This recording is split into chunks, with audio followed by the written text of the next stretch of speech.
So in example 10, we're going to go ahead and draw a box and whisker plot for this set of data.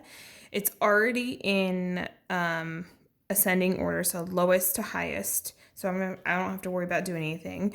So let's start identifying the key parts of this graph. So the first thing we're going to do is do the min. Min is at 37. The max is at 54. Those are the two easiest spots. The median is the direct middle. There are 17 numbers on here, and the middle of those would be 8 on the lower half and 8 on the upper half, so 47 is the middle here. Median, work your way in. Then I want to do the median of the lower and then of the upper for Q1 and Q5 or 3. I think I misspoke before because I wanted to double check this. But for this one, you wouldn't take the middle. It would just be just these numbers here. Okay, and then it would be just these numbers here. And that's why I had the 44 circled, is because I taught this one before, and then I was like, well, I better double check to make sure. So 44 is not the middle in that sense, where I still have to work my way towards the middle, but not include the 47 there. So I'm going to go in, and looks like we have a tie for the middle. So you take the average. So 44 plus 44 divided by 2 would still be 44. Let's do the upper. So work your way in. We have a tie for the middle, not including the median.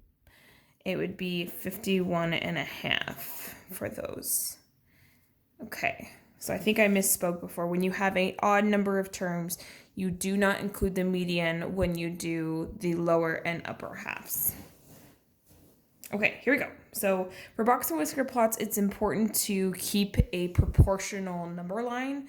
If you were just to list out all of those 5 numbers, all your box and whisker plots are going to look the same, and you can't tell if there's a whisker that's bigger or a box that's bigger or how your data is moving along. So in this case, I'm going to go ahead and do by 5s, roughly. So I'm going to start with 35, 40, 45, 50, 55. Okay. And then what you can do here is go ahead and indicate where your numbers are at when you actually put your whisker and your box on there. So starting off, I'm going to do the min, which is 37. So there's my min. I'm going to do my max, which is 54.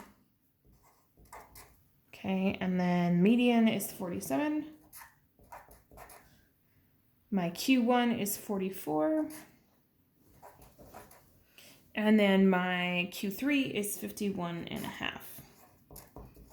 Okay, and then just draw your box around like that, and then draw your 2 whiskers. So that's the idea of box and whisker. Make sure it's proportional for your number line down below. I didn't even include the middles. So there's the number line, but you can put dashes in there if you want to. So what this is telling you about your data set, without even having to look up here, is the fact that 25% of your data is in this range, right? And that's a good chunk of what your graph is looking like, or your data representation. So 75% is going to be over here, and that's a good amount of numbers in the 44 to 54 range. And if you go back up here and look, you can tell that look at how much of your numbers are in between 44 and 54. And that's why your data is so pushed to this end here.